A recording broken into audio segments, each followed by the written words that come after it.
I left the walls drenched in the sweat and blood of the tenacious Norman besiegers. My comrades and I usually would rush straight to the inn after a fight, but not today. My father, the heroic Michael Nauticus, savior of Bari, awaited me. I found the wizened old man staring out the window towards the enemy camp. Foul, treacherous, mercenary scum. Son, the inhabitants of this peninsula have courted mercenaries for centuries. Not one bit of good it did them.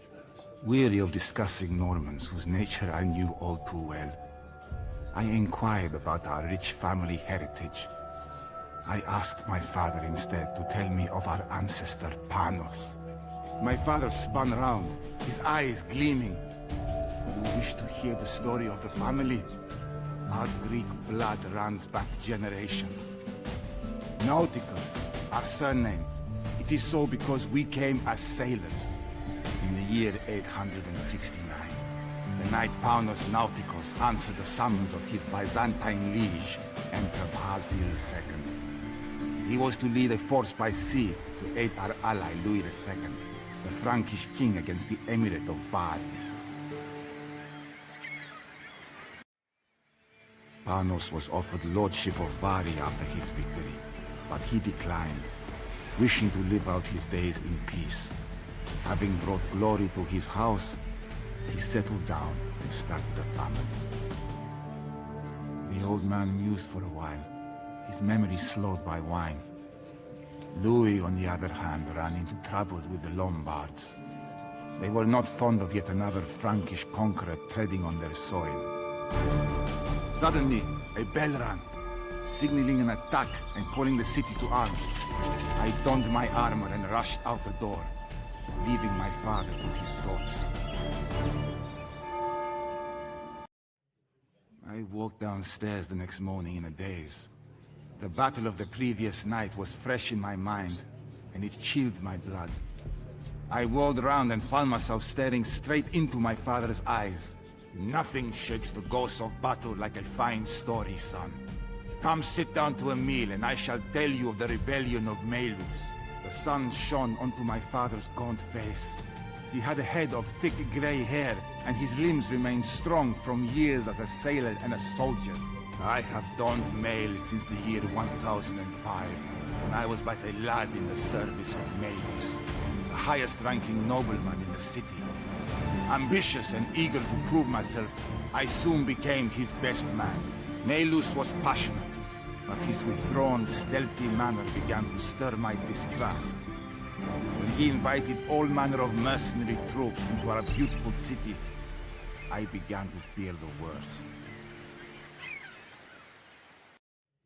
My father stood up to tend the fire. 1011. It had been 2 years since I had stood in the courtyard of Melus's castle in Bari.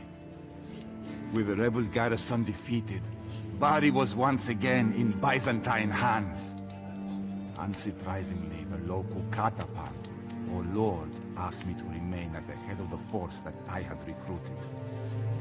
Most of Melus's family was captured and imprisoned, but Melus and his brother Datus were still at large in the countryside. The rebellion was far from over. My father coughed and took another draught of wine. Melus sought aid from Salerno, while Datus fortified a tower on the Garigliano River. From there they gathered support and renewed their strength. Melus reached far for help.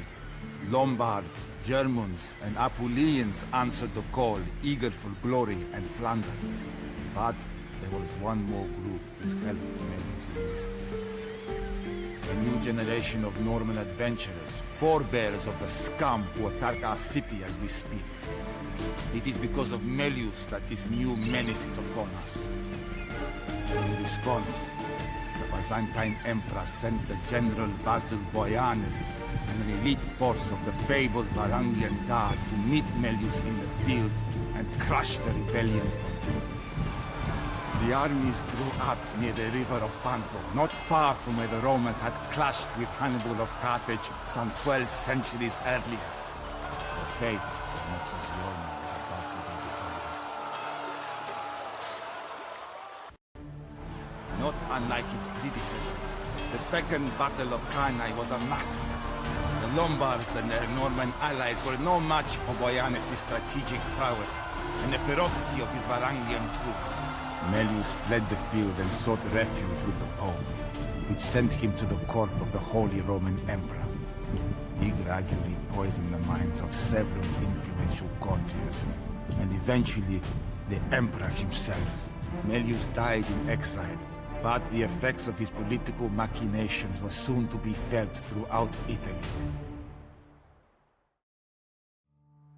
The rebellion was over, but Boyanus still had a difficult task before him.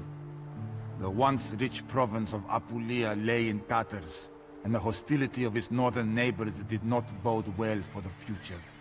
Melus's brother Datus still preyed on the surrounding lands from his lair on the Garigliano. Additionally, rumor quickly spread of Holy Roman armies massing in the north. Boyanus was not about to let his hard-earned gains slip away like a fish from the net. The odds were against him, but he had a loyal army and a plan. The Apennine Pass was the gateway to southern Italy, and Boyanus intended to fortify it. Thousands of soldiers and masons followed him to the ruins of Acre, an ancient Roman city near the mountains, and began construction of a citadel named Troia. Boyanus would restore the grandeur of Byzantine power in Italy, or die in the effort. The Holy Roman Empire was no trifling opponent. Many good men fell parrying the assaults on Troia. Boyanus' forces struck out at Datus' tower on the Garigliano and dragged him from it. Following the ancient Roman custom, Datus was confined in a leather sack with a rooster, a monkey, and a viper, and cast into the sea. Byzantine Italy flourished under Boyanus' dangerous catapan. Alas, that the incompetence of his successors have brought us to this dreadful pass. Young men seek renown on the battlefield, thinking war a noble affair. Little do they know that their quarries are in vain. There is nothing but chaos, the screams of dying men, and the stench of death. I long for peace and cheer. I can hardly remember the sound of music in the streets, and the noises of a bustling city on market day. They have been replaced by the din of battle, the whistling of rocks hurled by Norman catapults, and the solemn evening tales in the taverns told by those who cannot forget the carnage of each day. My father approached, holding a sword and his old helm, breastplate, folds, and greaves. They are yours now. For 200 years, our family has proudly served this city. But today, you must leave this place. I am too old for the journey. But if you live, my death will not be in vain. Someday you will tell your son this story with the same pride as I have. Fight well today, escape, and secure yourself that future. The morning sun shone on the shores of the Aegean.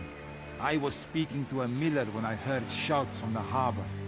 Racing to the docks, I recognized several Barians disembarking from a battered vessel. The tidings were grim.